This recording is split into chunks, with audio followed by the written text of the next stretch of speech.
महत्त्वपूर्ण। यसकारण भाइ सोनुले आज बहिनी हेमिमालाई माग्दै हुनुहुन्छ। सुयोग्य पत्नी पाउँछ भने त्यो चाहिँ मुगामती भन्दा पनि के हुन्छ?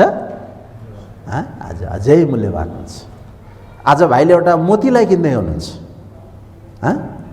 त्यसको निम्ति तपाईँले आफ्नो सर्वस्व आज बहिनीको लागि एउटा साझेदारी गर्न, बहिनीले तपाईँलाई आफ्नो जिन्दगी समर्पण गर्दैछ भने तपाईँले आफ्नो जीवनका सबै कुराहरू बहिनीलाई दिन, उसको निम्ति घुमाउन तपाईँ तयार हुनुपर्छ।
सजिलोसँग आज पत्नी पाइँदैन, त्यति सजिलोसँग। यसकारण मान्छेले आज सजिलैसँग पाएका पत्नीहरू भएको हुनाले सजिलैसँग छोडिदिन्छन्, सजिलैसँग त्यागिदिन्छ, सजिलैसँग मान्छेले के गर्छ?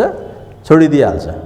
तर परमेश्वरको वचनले भन्छ आज हामीले एउटा मेरो निम्ति मेरो जीवन बिताउने एउटा मेरो लाइफ पार्टनरको लागि मैले यदि पत्नी पाउनुपर्छ भने उसको निम्ति चाहिँ आज मैले त्यसको निम्ति आज हामीले केही मूल्य चाहिँ आज हामीले चुकाउनुपर्छ, दाम तिर्नुपर्छ। उसलाई हामीले है केही दिएर चाहिँ आज हामीले उसको निम्ति केही गरेर हामीले आज पाउनुपर्छ। त्यसकारण भनिन्छ परिश्रमको फल चाहिँ मिठो हुन्छ।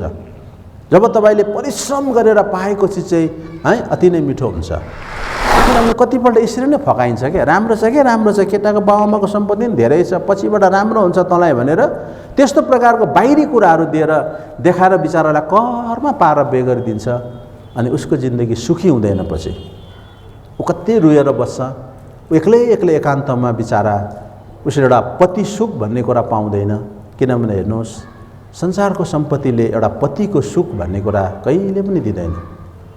यसैले हामीले हाम्रो छोरीहरूको जिन्दगीलाई तौलिँदै गर्दाखेरि यसरी तौलिनु हुँदैन। यत्रो सम्पत्ति छ गइस भने त तेरो भाग्य खुल्छ भनेर यस्तो प्रकारको कहिले पनि डिसिजन गर्नु हुँदैन। किन म पनि मेरो छोरीहरू छ, त्यसरी म कहिले पनि डिसिजन गर्दिनँ पनि, उनीहरूलाई गर्नु बाध्य पनि लाउँदिनँ। हिजो यहाँनिर मैले त्यो भोइस रेकर्ड मसँग छ, एकजना म चिन्दिनँ त्यो भाइलाई, मैले देखेको छुइनँ त्यो भाइ। ऊ एउटा कुनै पहाडको एउटा कुनाको मान्छे हो। मलाई हिजो अचानक फोन गर्यो, मेसेन्जरमा उहाँले मेसेज गर्यो, तपाईँसँग म सानो समय लिन सक्छु भन्नुभयो। म त एकदम उसँग त अनोन छु, चिन्दिनँ। हुन्छ भाइ के छ तपाईँको भनेपछि मैले कल गरेँ, उसलाई केही पर्यो होला। अब म उसलाई चिन्दिनँ, ऊ एउटा कुनै चर्चको विश्वासी रहेछ, कुनै मण्डलीको विश्वासी रहेछ। उसले कोही बेला हाम्रो सङ्गति पनि पाएको रहेछ विदेशमा हुँदा। तर उनी घरमा आएपछि उसको त्यो मेसेज मैले एकछिन बात मारेँ, त्यसपछि उसले मेसेज मलाई पठायो कि यति साह्रो डाको छोडेर रोएको मेसेज, त्यो भोइस रेकर्ड छ मसँग। छोरा मान्छे गुवा गुवा रोएको, कस्तो नमिठो लाग्यो मलाई। हिजो म यता आउनुभन्दा अगाडि जब म भद्रपुरमा थिएँ त्यतिखेर त्यो मेसेज मलाई उसले पोस्ट गर्यो है। यति साह्रो उसले डाको छोड्दै रोएको छ, दाजु मेरो जिन्दगी बर्बाद भयो, मेरो परिवार बर्बाद भयो भनेर। त्यतिखेर कस्तो नमिठो लाग्यो। अब म बिहाकै कुरा, भर्खर बिहा नै गरेर आउँदैछौँ, त्यहाँ हिजो पनि बिहाै थियो हाम्रो, विवाहकै सेवा गरेर आउँदैछौँ, फेरि भोलि विवाह नै गर्नु जानुपर्ने हो। यस्तै जिन्दगी भयो भने किन बिहा गर्नु? हो, एउटा छोरा मान्छेले डाको छोरी मान्छेहरू त अभियसली उनीहरू एउटा विक भेसल भन्छ, रुन्छन्, आँसु झार्छिन्, तर छोरा मान्छे त्यति छिटो रुँदैन। उसलाई ठुलै नै चोट लाग्नुपर्छ, उसलाई ठुलै नै घाउ लागेको हुनुपर्छ। अनि मैले अनुभव गरेँ यो भाइलाई ठुलै घाउ लागेको छ, त्यसकारण उनी यति साह्रो रोए। अब उसँग म कहिले फेस टु फेस देखेको पनि छैन, म चिन्दिनँ भने ऊ कुनै अरू मण्डलीमा सेवा गर्छ अहिले। अनि मैले भने भाइ म तपाईँको लागि घोडा टेक्नुहोस्, तपाईँ कहाँ हुनुहुन्छ म यहीँ प्रार्थना गरिदिन्छु। अनि मैले त्यतिकै उहाँलाई घोडा टेकेर प्रार्थना गरिदिएँ, एउटा डाको छु। अनि त्यतिखेर मलाई यो प्रश्न आयो, भोलि पनि म बिहाकै सेवा गर्न जाँदैछु। यदि भाइ बहिनीको जिन्दगी यसरी नै आँसु हुन्छ भने यिनीहरूले बिहा गरेको नगरेकै उत्तम। तर यदि विवाह गर्छन् भने त्यो फ्युचरको कुरालाई यिनीहरूले चाहिँ आज ध्यान राख्नुपर्छ है। यस कारण हेर्नुहोस्, यो सजिलो कुरा होइन। यसैले हामीले कहिले पनि हाम्रो छोरीहरूलाई अरू संसारिक चिजहरूको प्रलोभन देखाएर हामीले उसलाई बिहा गर्न बाध्य पार्नु हुँदैन।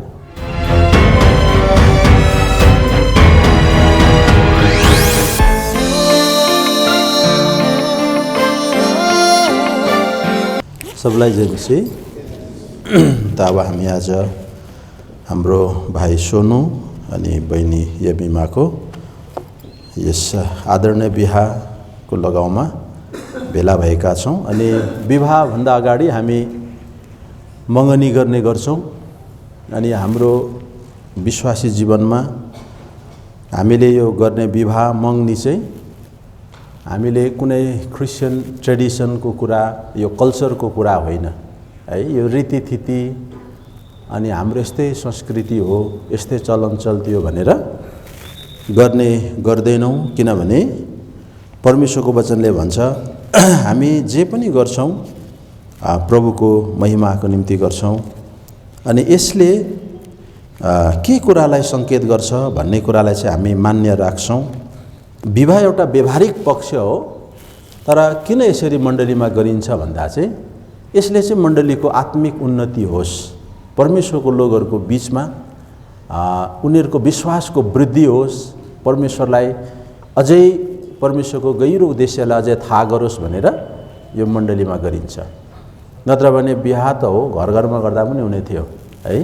तर किन मण्डलीमा गरिन्छ भन्दाखेरि चाहिँ हाम्रो बिचमा गरिने कुनै पनि सेवा चाहिँ त्यसको पछाडिको उद्देश्य चाहिँ परमेश्वरको लोकहरूले चाहिँ परमेश्वरको एउटा सनातनको योजनालाई चाहिँ बुझ्न सकोस् भन्ने उद्देश्य राखेर चाहिँ आज हामीले यो मण्डलीमा विवाह गर्ने गरिएको। जस्तै संसारमा हामीले आज विवाहको कुराहरू गऱ्यो भनेदेखि चाहिँ मान्छेले उनीहरूको रीतिथिति, पुरानो चलन चल्ती अनि उनीहरूले गर्दै आएको परम्परा, त्यस्तो चिजहरूलाई चाहिँ उनीहरूले पछ्याएर गर्ने गर्छ। यसैले जब बिहाको कुरा आउँछ तब त्यो एकदम ट्रेडिसनल कुराहरू होइन, त्यस्तो चिजहरूलाई त्यहाँनिर ल्याउने काम गर्छ।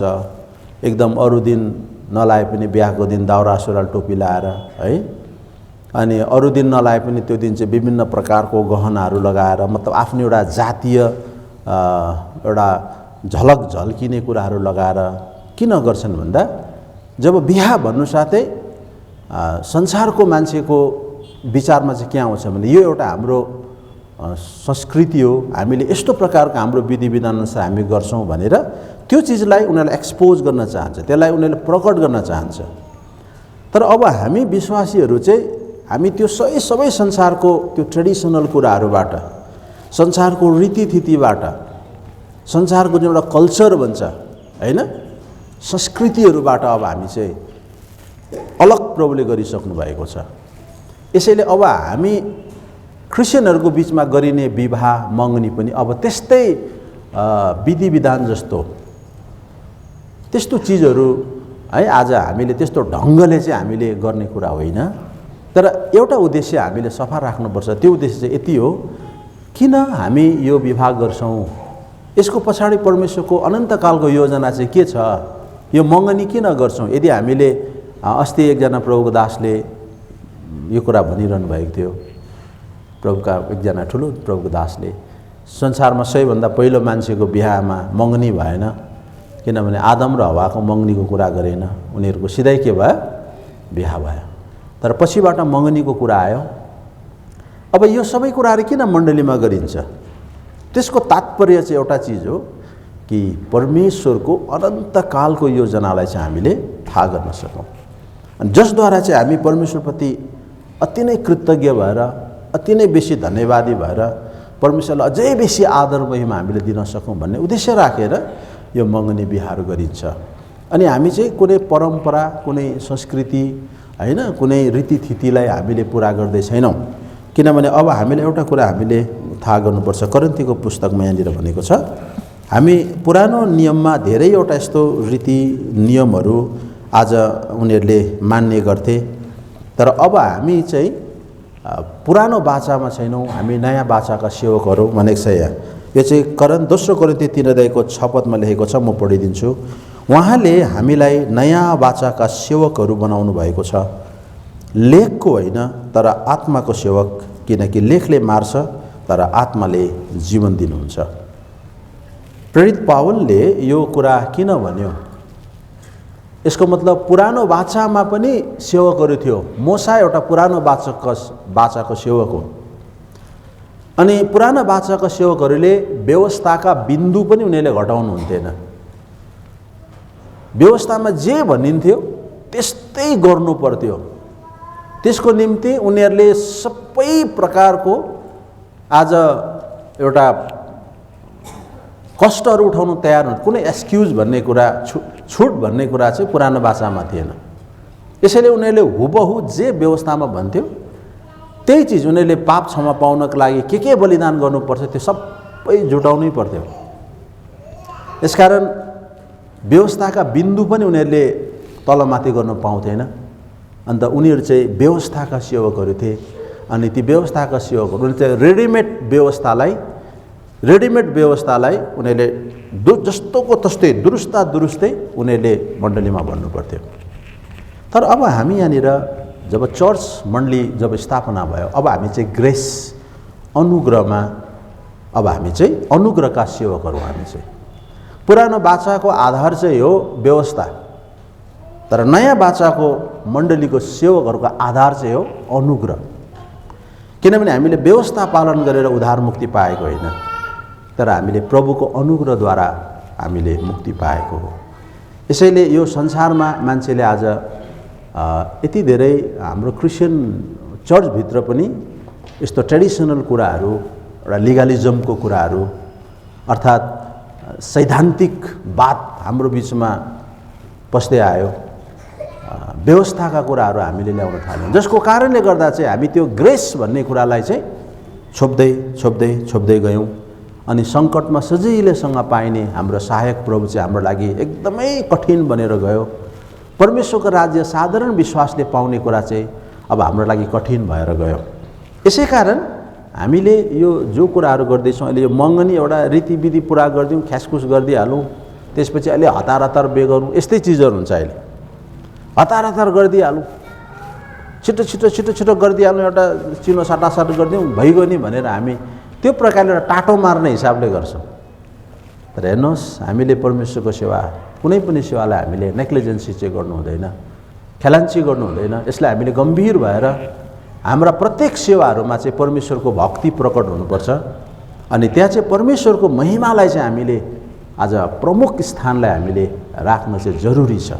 यसै कारण आज यो बिहा हुनुभन्दा अगाडि अब हामीले मँगनी गर्नै पर्छ भनेर एउटा यो दस्तुरी जस्तो, रीतिथिति जस्तो गर्ने कुरा चाहिँ होइन। तर यसले एउटा कुनै ईश्वरीय परमेश्वरको अनन्तकालको योजनालाई चाहिँ बोकेको छ। अनि यस सेवकै गर्दाखेरि चाहिँ हामी परमेश्वरको छोराछोरीले थोरै मात्रै भए पनि त्यो अनन्तकालको योजनालाई थाहा गर्न पायौँ। त्यसभित्र परमेश्वरले आज हामीलाई बुझाउनु चाहेको कुराहरू चाहिँ हामीले बुझ्यौँ भने चाहिँ त्यो हाम्रो लागि ठुलो उपलब्धि हो, होइन? यो त एउटा व्यवहारिक कुरा हो नि भाइ। सोनु र बहिनी हाम्रो एमिमाको हुने बिहा एउटा व्यवहारिक पक्ष हो, यो प्र्याक्टिकल कुरा हो, गर्नुपर्छ यो। तर यो सबै कुरा हामीले मण्डलीमा किन गर्छौँ भन्दाखेरि चाहिँ त्यो उद्देश्य राखेर कि प्रभुको उद्देश्य चाहिँ आज मण्डलीप्रति चाहिँ के छ, यो चिजलाई चाहिँ हामीले थाहा गर्नु चाहिँ हाम्रो लागि अति नै जरुरी छ। किनभने हामी चाहिँ अब नयाँ बाचाका सेवकहरू हौँ, हामी पुरानो बाचाका पुजारीहरू होइन। पुरानो बाचाका पुजारीहरूले व्यवस्थाका कडा कडा नियमहरू उनीहरूले मण्डलीमा बताउनु पर्थ्यो, अनि ऊ आफैले पनि त्यो कुरालाई पालन गरेर भने त्यो ठहरै मरिहाल्थ्यो हो, उसको कुनै बाँच्ने चान्स नै थिएन। तर अब हामी चाहिँ नयाँ बाचाका सेवकहरू, हामीले परमेश्वरको अनुग्रह चाहिँ के हो, परमेश्वरको अनुग्रहभित्र हामीलाई राख्नुभएको त्यो अनन्तको प्रबन्ध चाहिँ के हो, त्यो चिजलाई चाहिँ अब हामीले बुझ्नु अनि बुझाउनु चाहिँ हाम्रो लागि एउटा नितान्तै आवश्यकता छ। यसकारण अब हामी मङ्गनीको सेवकाइमा गइरहेका छौँ। अघि अब हामी अलिकति परमेश्वरको वचन पढौँ। मङ्गनी गर्दाखेरि अर्थात् माग्दाखेरि एउटा दुलही त्यसै सजिलोसँग पाइने कुरा होइन। त्यसको निम्ति चाहिँ आज केही हामीले मूल्य चुकाउनु पर्छ भन्ने कुरा चाहिँ आज म तपाईँलाई अलिकति बताउन चाहन्छु, जसले चाहिँ परमेश्वरको एउटा ठुलो उद्देश्य हामीप्रति राख्नुभएको कुरालाई हामी बुझ्न सक्छौँ। रुथको पुस्तक 4 अध्यायको, अच्छा म यो सबै यहाँनिर पढ्नु अलिकति लामो समय लाग्छ, म 4 पददेखि अलिकति सुरु पढ्नु पर्यो है। अच्छा, अनि मैले तपाईलाई यसो भनेर सूचित गर्न चाहेको छु, यहाँ बसिरहेकाहरूको सामु र मेरा मानिसहरूका बुढा प्रधानहरूको सामु यो किन्नुहोस्। तपाईले दाम तिरेर त्यसलाई छुटाउनुहुन्छ भने छुटाउनुहोस्, तर तपाईले दाम तिरेर यसलाई छुटाउनुहुन्न भने मलाई भन्नुहोस् र म सो जान्न पाऊँ, किनभने तपाईँ बाहेक यसलाई दाम तिरेर छुटाउने कोही छैन, अनि तपाईँ पछि म छु। अनि तिनले भने म दाम तिरेर यो छुटाउने छु। तब बोजले भने जुन दिन तपाईले नाओमीको हातबाट त्यो जमिन किन्नुहुन्छ त्यस दिन तपाईले त्यो मृतककी पत्नी मोआबी रुथको हातबाट पनि किन्नै पर्छ, मृतकको अधिकारको भागमाथि उनैको नाम कायम राख्नलाई। तब ती छुटाउनेवालाले भने म यसलाई आफ्नो निम्ति दाम तिरेर छुटाउन सक्दिनँ, नत्र भने म आफ्नै अधिकारको भाग बिगार्नेछु। मेरो छुटाउने अधिकार तपाईले नै आफ्ना निम्ति छुटाउनुहोस्, किनकि म यसलाई छुटाउन सक्दिनँ। 7 अनि प्राचीन कालमा इजरायलका दाम तिरेर छुटाउने सम्बन्धमा र साट्ने सम्बन्धमा यस्तो प्रथा थियो। सबै कुराहरू पक्का गर्नलाई मानिसले आफ्नो जुत्ता फुकाल्थ्यो र त्यो आफ्नो छिमेकीलाई दिन्थ्यो, अनि इजरायलमा यसरी नै साक्षी राखिन्थ्यो।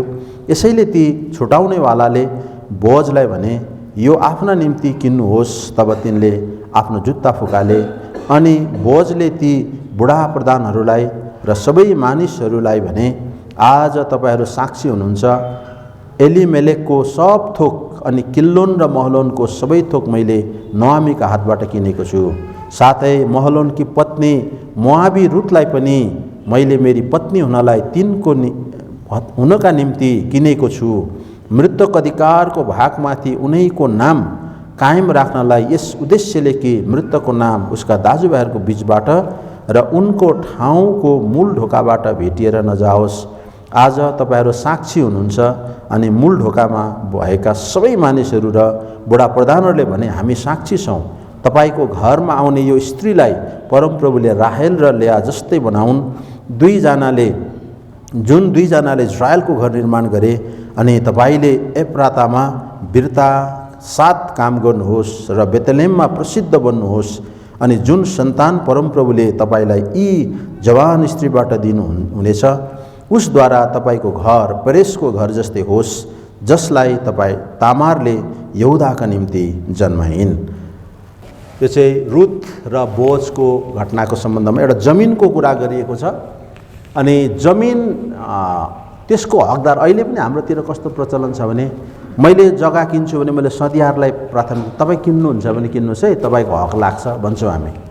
अब त्यो सदियारले किनेन भने होइन, या त हाम्रो जग्गा बेच्दाखेरि तपाईँको यो मेरो जग्गा छ भने मैले बेच्दा मेरो पत्नीको पनि हक लागेको हुनाले तपाईँको पत्नी पनि ल्याउनुहोस् भन्छ है। बुढाबुढी हुनु पर्यो त्यहाँ, अर्थात् पत्नीको जग्गा बेच्नु पर्यो भने पति पनि हुनु पर्यो, तपाईँको पतिको पनि हामीलाई यहाँ स्वीकृति आइन्छ।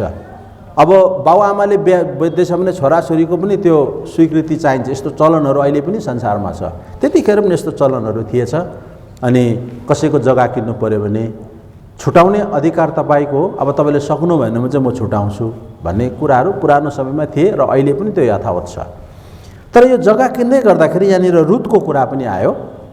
अनि भन्छ अब रुतलाई पनि उसले चाहिँ के गरे, किनेको कुरा हामी देख्छौँ यहाँनिर, होइन? रुतलाई पनि आज म के गर्दैछु, किन्दैछु भनेर यहाँनिर 10 पदमा हामीले पढ्यौँ। साथै महलोनकी पत्नी मोआबिन रुतलाई पनि मैले मेरी पत्नी हुनको निम्ति किनेको छु। यो किनेको भन्ने कुरालाई मात्रै म तपाईँको अगाडि राख्न खोजेको कुरा हो। दाम। आज एउटा पुरुषले एउटा स्त्रीलाई जसलाई चाहिँ आफ्नो पत्नी बनाउनु पर्छ, उसको निम्ति चाहिँ उसले सजिलोसँग आज हासिल गर्नु चाहिँ त्यो चाहिँ परमेश्वरको वचनले चाहिँ भन्छ त्यो ठिक होइन। उसले उसको निम्ति चाहिँ एउटा केही मूल्य चुकाउनु पर्छ। हामी बाइबलमा याकुबको कहानी पनि त्यस्तै थाहा पाउँछौँ। याकुबले जब उनी चाहिँ के अरे पदन हरममा गए अनि त्यहाँनिर उसको मामा थियो। अन्त उसले मामाको घरमा 2 जना उसको छोरीहरू हुन्छ। अनि उसले त्यो 2 जना छोरीमध्ये उसले कान्छी छोरीलाई चाहिँ एकदमै मन पराउँछ। अन्त भन्छ अब तपाईँको घरमा पनि म बस्छु, अनि तपाईँको घरमा मलाई यदि तपाईँको आफन्त कुटुम्ब सम्झिनुहुन्छ भने मलाई तपाईँले आफ्नो कान्छी छोरी दिनुहोस्। त्यसो भए तिमीले कान्छी छोरी लानको लागि चाहिँ के गर्छौ भन्दा भन्छ उसले, म 7 वर्षसम्म तपाईँको कान्छी छोरीको लागि चाहिँ तपाईँको घरमा बसेर म मेहनत गर्छु। अन्त उसले 7 वर्ष यति धेरै उसले चाहिँ त्यो लियालाई के अरे राहेललाई चाहिँ उसले एकदम चाहेको माया गरेको हुनाले गर्दा 7 वर्ष त उसको लागि त कति छिटो बित्यो उसलाई थाहा पनि भएन है भनेर यहाँनिर यो कुरा लेखेको छ। हेर्नुहोस् है। अच्छा, यो चाहिँ म उत्पत्तिको पुस्तक 29 अध्यायबाट तपाईँलाई पढेर सुनाउँछु। यहाँनिर 15 पददेखि भन्छ, अनि लाबानले याकुबलाई भने, तिमी मेरा भाइ भएका हुनाले तिमीले मेरो सेवा सित्तैमा गर्नुपर्छ र मलाई भन तिम्रो ज्याला के होस्। अनि लाबानका 2 जना छोरीहरू थिए, जेठीको नाम लिया र कान्छीको नाम राहेल थियो। लियाका आँखाहरू कमजोर थिए तर राहेल चाहिँ जिउढाल सुन्दर र हेर्नमा सुन्दरी थिइन्। अनि याकुबले राहेललाई प्रेम गर्थे र भने, तपाईँकी कान्छी छोरी राहेलको निम्ति म 7 वर्ष तपाईँको सेवा गर्नेछु। तब लाबानले भने, मैले त्यो अरू कुनै मानिसलाई दिनुभन्दा त त्यो तिमीलाई दिनु नै असल हुन्छ, मसँग बस। अनि याकुबले राहेलका निम्ति 7 वर्ष सेवा गरे। तिनीप्रति उनको प्रेम भएकोले ती 7 वर्ष उनलाई थोरै दिन चाहिँ लाग्यो। अब यहाँ हेर्नुहोस्, त्यति सजिलोसँग आज पत्नी पाइँदैन, त्यति सजिलोसँग। यस कारण मान्छेले आज सजिलैसँग पाएका पत्नीहरू भएको हुनाले सजिलैसँग छोडिदिन्छन्, सजिलैसँग त्यागिदिन्छ, सजिलैसँग मान्छेले के गर्छ, छोडिदिइहाल्छ। तर परमेश्वरको वचनले भन्छ आज हामीले एउटा मेरो निम्ति मेरो जीवन बिताउने एउटा मेरो लाइफ पार्टनरको लागि मैले यदि पत्नी पाउनुपर्छ भने उसको निम्ति चाहिँ आज मैले त्यसको निम्ति आज हामीले केही मूल्य चाहिँ आज हामीले चुकाउनुपर्छ, दाम तिर्नुपर्छ। उसलाई हामीले है केही दिएर चाहिँ आज हामीले उसको निम्ति केही गरेर हामीले आज पाउनुपर्छ। त्यस कारण भनिन्छ परिश्रमको फल चाहिँ मिठो हुन्छ। जब तपाईँले परिश्रम गरेर पाएको चिज चाहिँ है अति नै मिठो हुन्छ। यस कारण यहाँनिर याकुबले अब हुनु त यहाँ याकुबलाई धोका भयो, उसले पनि कसैलाई धोका दिएको हुनाले गर्दा उसले पनि धोका खायो। किनभने बाइबलले भन्छ जस्तो तेरो व्यवहार त्यस्तै तेरो शिरमा। आज मैले कसैलाई धोका दिएको छु भने एक दिन समय आउँछ म पनि धोका खाने दिन आउँछ। मैले कसैप्रति आज मैले अन्याय गरेको छु भने एक दिन समय आउँछ मैले पनि त्यो अन्यायलाई भोग्नुपर्छ। यो याकुबले पाएको धोका उनले दिएको धोकाको हिसाब थियो। त्यो समयमा परमेश्वरले नै के गर्नुभयो, आज त्यो चिज चाहिँ आज उसलाई दिएको कुरा छ, त्यतातिर हामी नजाउँ। मैले यति भन्नु खोजेको कुरा के हो भने उनले 7 वर्षसम्म आज उसले के गरे, ज्याला 7 वर्षसम्म उसले त्यहाँनिर पसिना बगाए, खटे। त्यसको 1 रुपियाँ पनि उसले आज लिएन। तर त्यस बापत चाहिँ उसले आज के पाउने भएको छ, आज छोरी पाउने भएको छ। अनि उसको लागि 7 वर्ष चाहिँ यति छिटो बित्यो अरे, किनभने उसले साह्रै नै माया गर्थ्यो। यसै कारण हामी कुनै चिजलाई यदि माया गर्छौँ भने प्रेममा चाहिँ बलिदान भन्ने कुरा आउँछ, सेक्रिफाइस भन्ने कुरा चाहिँ हामीले जब प्रेम गरेका हुन्छौँ अनि त्यो प्रेमको प्रमाण चाहिँ हो आज बलिदान गर्ने कुरा। यसैले हाम्रो भाइ सोनुले बहिनी एमिमालाई आज माग्दै गर्दा उहाँले आज त अहिले बिहा भएको छैन, केवल यो औपचारिक एउटा माग्ने काम, अनौपचारिक रूपमा उहाँहरूको मग्नी सकेको छ। तर औपचारिक रूपमा आज एउटा मण्डलीको सामु मागिरहेको छ। त्यो माग्दै गर्दाखेरि अब सोनु भाइले एउटा मनमा के राख्नुपर्छ भने मैले उसको लागि कति दाम तिरेको छु, भविष्यमा म कति दाम तिर्नु। यसकारण हेर्नुहोस् है, आज त एउटा विधिवत रूपमा तपाईँहरूलाई पति पत्नी घोषणा गर्ने मात्रै हो, तर तपाईँले साँच्चै नै यमीमा बहिनीले आफ्नो पत्नी बनाउनको लागि त नि विवाह पछिको तपाईँको जीवनले तय गर्छ। किनभने धेरैले आफ्नो पत्नी बनाउनु सक्दैन कि बिहा गरेर पनि, यसकारण छोडिदिन्छ नि त, हो कि भन्नुहोस् त। धेरैजनालाई बिहा गरेपछि पनि छोडिदिन्छ पत्नीले। उसले आफ्नो पत्नी बनाउनु चाहिँ विवाह पछि हो। उसको निम्ति उसले उसलाई प्रेम गर्छ, उसले कति उसको लागि आज मूल्यहरू चुकाउन सक्छ, त्यसले नै तय गर्छ। यसैले आज धेरैवटा बिहा किन सफल हुँदैन भन्दा त्यो पुरुषले, त्यो पतिले वास्तवमा उसलाई एउटा विधिवत रूपमा आज ल तेरो श्रीमती भयो भनेर आज त्यो रीति विधिले बाँधेर उसको त्यो वैवाहिक बन्धनमा बाँधी मात्रै दिएको। तर हामीले आफ्नो पत्नी बनाउनको लागि चाहिँ हामीले त्यसपछि कति मूल्य चुकाउनुपर्छ, त्यो चिजलाई चाहिँ मैले बुझेँ भनेदेखि चाहिँ आज हाम्रो निम्ति एउटा है को स्त्रीले आफैलाई समर्पण गर्नको लागि आज राजी हुन्छन्। यसैले आज बहिनी यमीमाले पनि के बुझ्नुपर्छ, तपाईँलाई माग्दै हुनुहुन्छ भने तपाईँले आफैले उसलाई दिनु हो। यसकारण दिनुको अर्थ चाहिँ तपाईँ एउटा समर्पित हुनु हो। तपाईँमाथि सम्पूर्ण हक, सम्पूर्ण अधिकार अहिलेसम्म है आज इभन तपाईँलाई बाबुआमाको पनि तपाईँलाई सम्पूर्ण हक अधिकार छैन। यसकारण जब बिहाको कुरा आए पक्कै पनि आमा बाउहरूले सोध्नु भएला, छोरीलाई सोध्नुहोस् न भन्नु भएला नि, होइन भन्नुभयो? होइन, बिहा गर्छ अरे भन्दाखेरि अब त्यसको खुसी के हो, अब त्यसलाई नै सोध्नु भन्नु भएला नि त, होइन?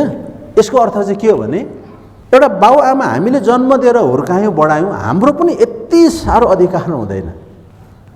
उसको जो एउटा प्राइभेट कुराहरू छ त्यसमा उसैलाई सोध्नुहोस् भन्ने कुरा छ। बाइबलले पनि त्यो कुरा बताएको छ। तर बाइबलले भन्छ जब बिहा हुन्छ, विवाह भइसकेपछि चाहिँ पुरा अधिकार चाहिँ पतिको हुन्छ भनेको छ। यो चाहिँ कोरिन्थी 7 अध्यायमा पढ्नुहोस् त, पहिलो कोरिन्थीको 7 अध्याय, यसको हामी 2 पदमा पाउँछौँ, होइन? यहाँनिर भन्छ, अच्छा कसैले आज विवाह गर्छ भने अब विवाहित त्यो स्त्रीको आफ्नो शरीरमाथि कोही अधिकार हुँदैन, उसको अधिकार चाहिँ आज पतिको हुन्छ भनेर यहाँनिर लेखेको छ है। अच्छा म तपाईँलाई पढेर सुनाउँछु ल। यहाँनिर भन्छ 2 पद पढ्दैछु। अच्छा 2 होइन, म तल पढ्नु पऱ्यो 4 पद।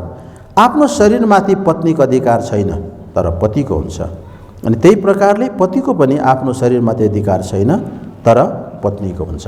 अब यहाँनिर यसले के कुरा बताउँछ भने त्यो छोरीले पनि बुझ्नु पर्यो, मैले कसैलाई माग्दैछ मलाई, तपाईँले उसलाई आफैले दिनु भनेको त सम्पूर्ण अधिकार तपाईँमाथि उसले गर्नु।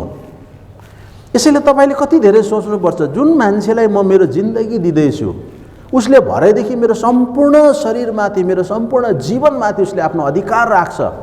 त्यो अधिकार राख्ने मान्छेको सन्दर्भमा तपाईँले धेरैपल्ट सोच्नु पर्दैन? हामीले कुखुरा बेच्दाखेरि त धेरैपल्ट सोच्छौँ यसले अन्डा दिएर कति हुन्थ्यो होला, हामीले घरको कुनै पनि एउटा सानो चिज कसैलाई दिँदाखेरि त हामी कतिपल्ट सोध्छौँ। हामीले आफ्नो जिन्दगी दिनु भन्ने कुरा सजिलोसँग आज हामीले डिसाइड गर्नु हुँदैन। यसकारण म भन्छु हाम्रो छोरीहरूले खुबै प्रार्थना गरेर मात्र यो डिसिजनलाई चाहिँ तपाईँले, यो निर्णयलाई चाहिँ तय गर्नुपर्छ। यस मेरो लागि ऊ चाहिँ परमेश्वरबाटको प्रबन्ध हो भन्ने कुराको त्यो एउटा आफैलाई भित्रबाट एउटा स्योर नभइकन, त्यो निश्चय नभइकन चाहिँ तपाईँले एकदम हुच्याएकै भरमा कसैको बाहिरी चिजहरूलाई देखेर तपाईँले निर्णय गर्नुभयो भने त्यसले चाहिँ ठुलो धोका दिन्छ। किनभने कतिपल्ट यसरी नै फकाइन्छ क्या, राम्रो छ क्या, राम्रो छ, केटाको बाबुआमाको सम्पत्ति पनि धेरै छ, पछिबाट राम्रो हुन्छ तँलाई भनेर त्यस्तो प्रकारको बाहिरी कुराहरू दिएर देखाएर बिचारालाई करमा पारेर बे गरिदिन्छ, अनि उसको जिन्दगी सुखी हुँदैन। पछि ऊ कति रोएर बस्छ, एक्लै एकान्तमा बिचारा उसले एउटा पति सुख भन्ने कुरा पाउँदैन। किनभने हेर्नुहोस् संसारको सम्पत्तिले एउटा पतिको सुख भन्ने कुरा कहिले पनि दिँदैन। यसैले हामीले हाम्रो छोरीहरूको जिन्दगीलाई तौलिँदै गर्दाखेरि यसरी तौलिनु हुँदैन। यत्रो सम्पत्ति छ, गइस भने त तेरो भाग्य खुल्छ भनेर यस्तो प्रकारको कहिले पनि डिसिजन गर्नु हुँदैन। किन म पनि मेरो छोरीहरू छ, त्यसरी म कहिले पनि डिसिजन गर्दिनँ पनि, उनीहरूलाई गर्नु बाध्य पनि लाउँदिनँ। किनभने जिन्दगी चाहिँ सम्पत्तिभन्दा सुख चाहिँ मतलब आनन्द भन्ने कुरा अर्कै चिज हो। आज हामी हेर्नुहोस्, धेरैजनाको परिवार नि यस्तो प्रकारले आज उनीहरूको जीवन चाहिँ अशान्तिमा बित्छ अघि। हिजो यहाँनिर मैले त्यो भोइस रेकर्ड मसँग छ, एकजना म चिन्दिनँ त्यो भाइलाई, मैले देखेको छुइनँ त्यो भाइ।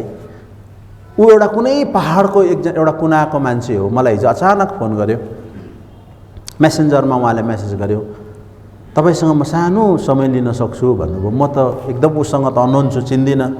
हुन्छ भाइ, के छ तपाईँको भनेपछि मैले कल गरेँ, उसलाई केही पर्यो होला। अब म उसलाई चिन्दिनँ, ऊ एउटा कुनै चर्चको विश्वासी रहेछ, कुनै मण्डलीको विश्वासी रहेछ। उसले कोही बेला हाम्रो सङ्गति पनि पाएको रहेछ विदेशमा हुँदा। तर उनी घरमा आएपछि उसको त्यो मेसेज मैले एकछिन बात मारेँ, त्यसपछि उसले मेसेज मलाई पठायो कि यति साह्रो डाको छोडेर रोएको मेसेज, त्यो भोइस रेकर्ड छ मसँग। छोरा मान्छे गुवा गुवा रोएको, कस्तो नमिठो लाग्यो मलाई। हिजो म यता आउनुभन्दा अगाडि जब म भद्रपुरमा थिएँ, त्यतिखेर त्यो मेसेज मलाई उसले पोस्ट गर्यो है, यति साह्रो उसले डाको छोड्दै रोएको छ, दाजु मेरो जिन्दगी बर्बाद भयो, मेरो परिवार बर्बाद भयो भनेर। त्यतिखेर कस्तो नमिठो लाग्यो। अब म बिहाकै कुरा, भर्खर बिहा नै गरेर आउँदैछौँ, त्यहाँ हिजो पनि बिहाै थियो हाम्रो, विवाहकै सेवा गरेर आउँदैछौँ, फेरि भोलि विवाह नै गर्नु जानुपर्ने हो। यस्तै जिन्दगी भयो भने किन बिहा गर्नु हो? एउटा छोरा मान्छेले डाको, छोरी मान्छेहरू त अभियसली उनीहरू एउटा विक भेसल भन्छ, रुन्छन्, आँसु झार्छिन्। तर छोरा मान्छे त्यति छिटो रुँदैन, उसलाई ठुलै नै चोट लाग्नुपर्छ, उसलाई ठुलै नै घाउ लागेको हुनुपर्छ। अनि मैले अनुभव गरेँ यो भाइलाई ठुलै घाउ लागेको छ, त्यस कारण उनी यति साह्रो रोए। अब उसँग म कहिले फेस टु फेस देखेको पनि छैन, म चिन्दिनँ भने ऊ कुनै अरू मण्डलीमा सेवा गर्छ अहिले। अनि मैले भने भाइ म तपाईँको लागि घोडा टेक्नुहोस्, तपाईँ कहाँ हुनुहुन्छ, म यहीँ प्रार्थना गरिदिन्छु। अनि मैले त्यतिकै उहाँलाई घोडा टेकेर प्रार्थना गरिदिएँ। एउटा डाको छु। अनि त्यतिखेर मलाई यो प्रश्न आयो, भोलि पनि म बिहाकै सेवा गर्न जाँदैछु, यदि भाइ बहिनीको जिन्दगी यसरी नै आँसु हुन्छ भने यिनीहरूले बिहा गरेको नगरेकै उत्तम। तर यदि विवाह गर्छन् भने त्यो फ्युचरको कुरालाई यिनीहरूले चाहिँ आज ध्यान राख्नुपर्छ है। यस कारण हेर्नुहोस्, यो सजिलो कुरा होइन। यसैले हामीले कहिले पनि हाम्रो छोरीहरूलाई अरू संसारिक चिजहरूको प्रलोभन देखाएर हामीले उसलाई बिहा गर्न बाध्य पार्नु हुँदैन, किनभने उसको लाइफ हो, उसको जिन्दगी हो। यस कारण त्यो भाइ जसले बिहा गर्दैछ ऊ कति उसको निम्ति दाम तिर्न सक्छ, त्यो चाहिँ इम्पोर्टेन्ट कुरा हो, महत्त्वपूर्ण। यस कारण भाइ सोनुले आज बहिनी हेमिमालाई माग्दै हुनुहुन्छ।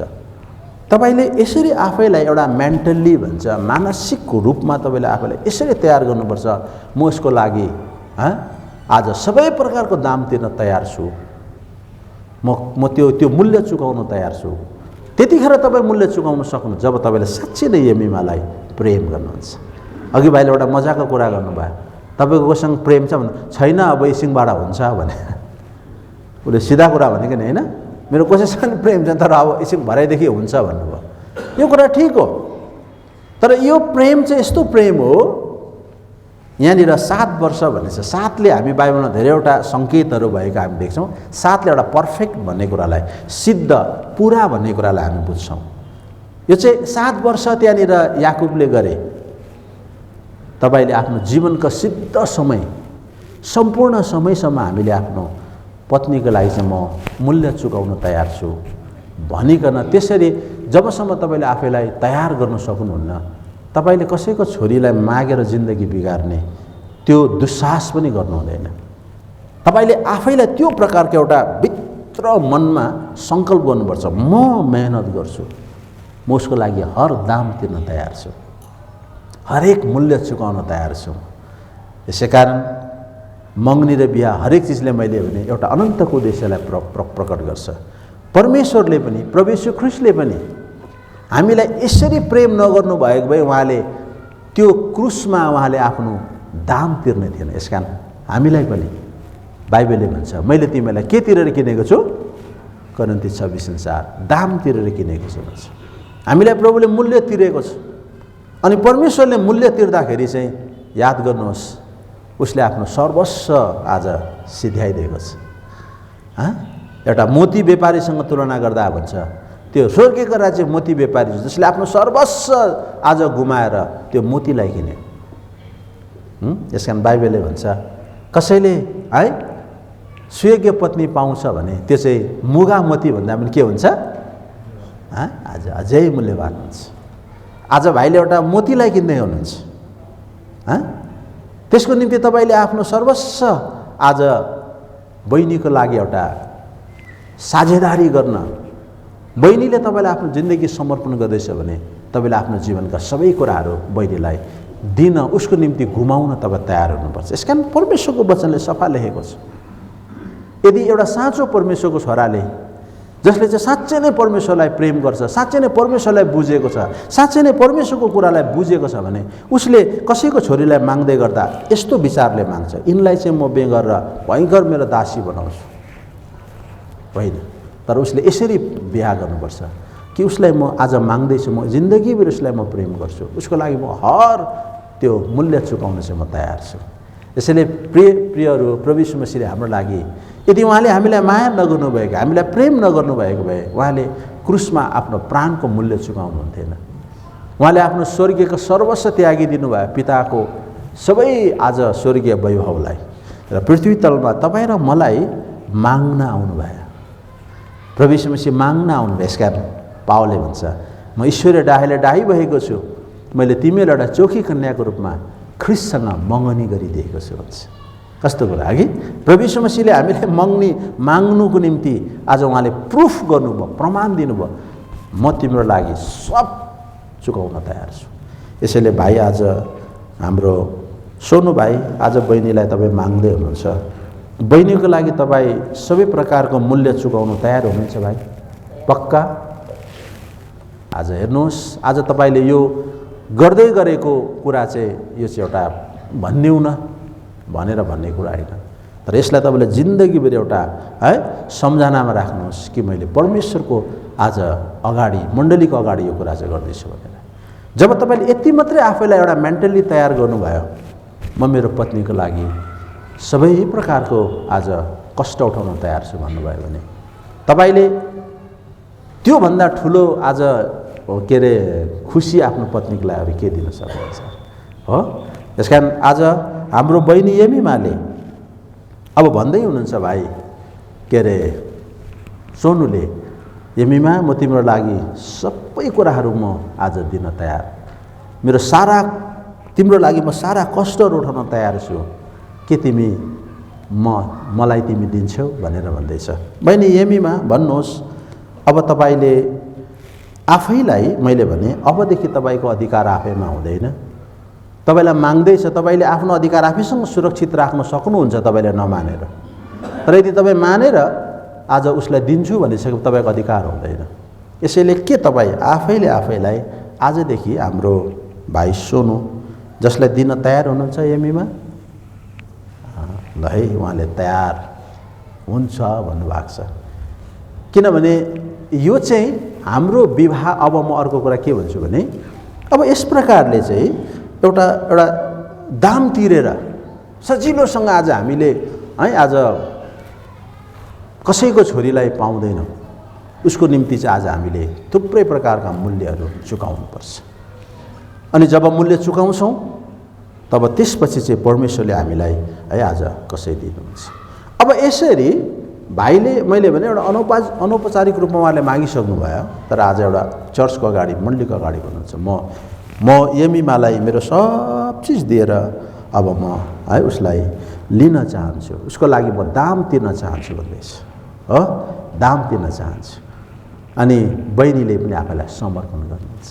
यसैले हाम्रो विवाहमा नि एक्चुअलीमा अब अहिले यो कहाँबाट त्यो सुरु भयो मलाई थाहा छैन, किनभने खासमा मङ्गनीको दिन चाहिँ भाइले मात्रै बहिनीलाई केही दिने हो के, तर अब यहाँ चाहिँ फेरि बहिनीले पनि भाइलाई दिइहाल्छ, धन्यवादी भएर अब त्यसलाई अर्को अर्थ लगाइन्छ, एकदम खुसीले धन्यवाद भएर त्यो चाहिँ फेरि धन्यवाद स्वरूप दिएको भन्ने कुरा आउँछ। तर एक्चुअलीमा मङ्गनीको एउटा हामीले यसो हेर्दाखेरि चाहिँ परमेश्वरको प्रभु यीशु ख्रीष्टले हामीलाई के गर्नुभयो, आज उहाँले प्राण दिनुभयो। अब आराधना भनेको चाहिँ जब हामी सेवा, अब त्यसपछि चाहिँ बहिनीले आफैलाई समर्पण गर्नु, उसले आफैलाई दिनु नै सबभन्दा ठुलो कुरा हो।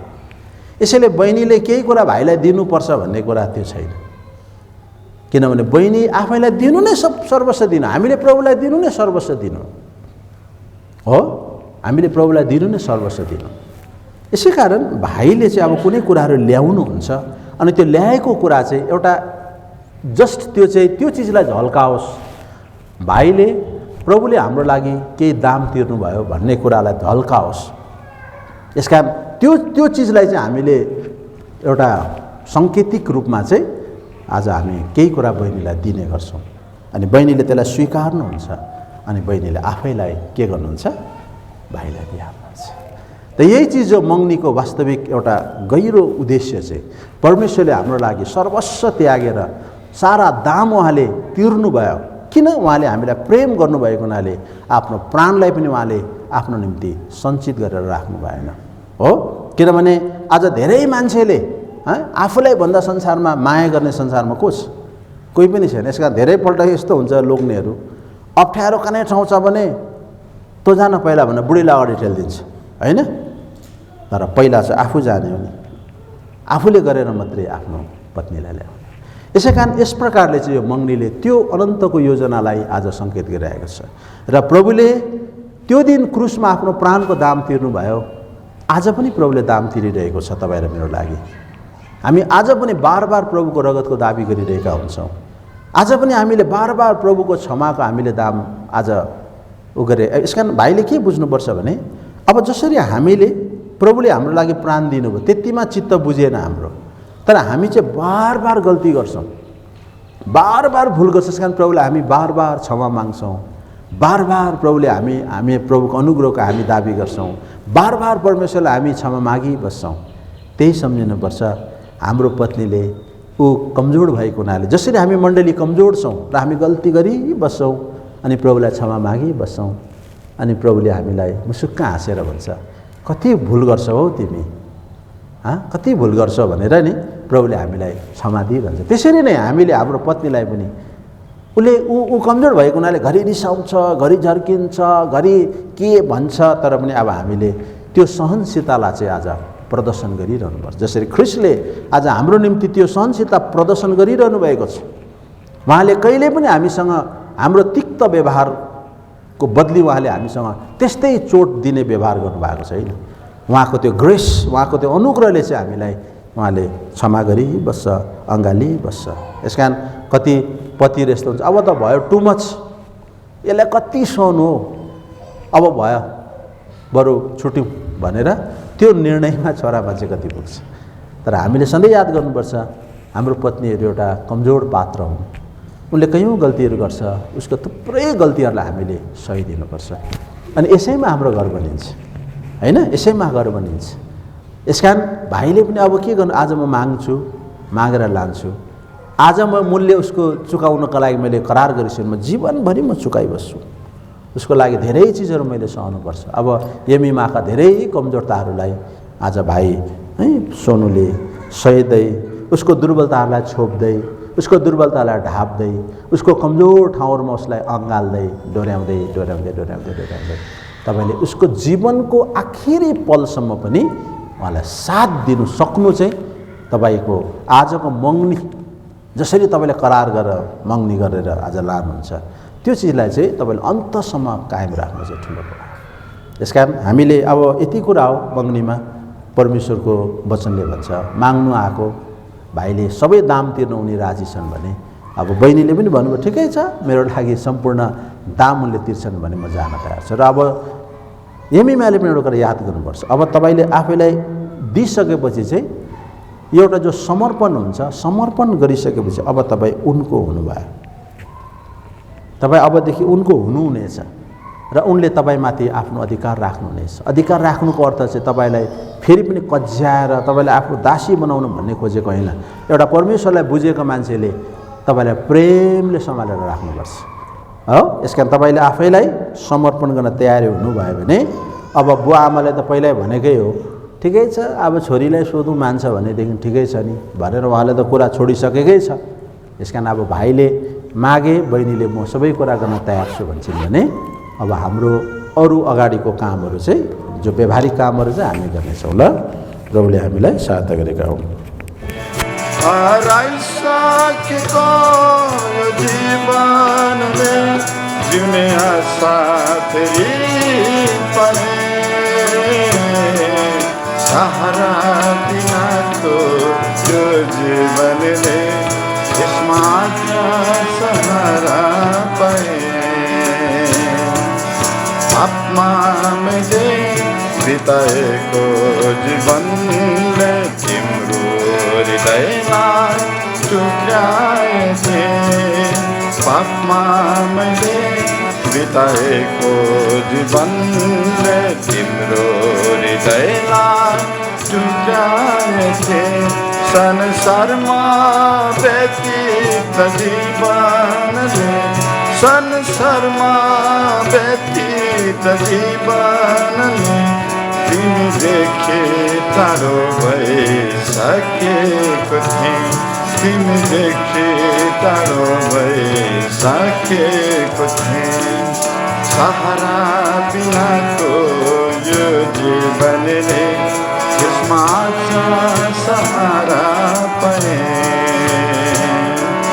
सहारा बिनाको यो जीवनले यसमा सहारा पाए।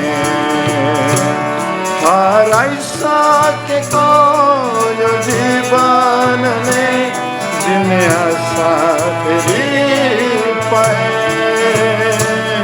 हराइसकेको यो जीवनले जिउने आशा फेरि पाए। सहारा बिनाको यो जीवनले यसमा सहारा पाए। दुःख रापिले सताएको बेलामा तिम्रो सहारा मैले पाएँ। दुःख रापिले सताएको बेलामा तिम्रो सहारा मैले पाएँ। बेचैनले भरिएको यो जीवनमा, बेचैनले भरिएको यो जीवनमा अपनी अनन्त शान्ति पाएँ। अपनी अनन्त शान्ति पाएँ। सहारा बिनाको यो जीवनले यसमा सहारा पाएँ। सहारा बिनाको यो जीवनले यसमा सहारा पाएँ। हराइसकेको यो जीवनले जिउने आशा फेरि पाएँ। हराइसकेको यो जीवनले जिउने आशा फेरि पाएँ। सहारा बिनाको यो जीवनले यसमा सहारा पाएँ।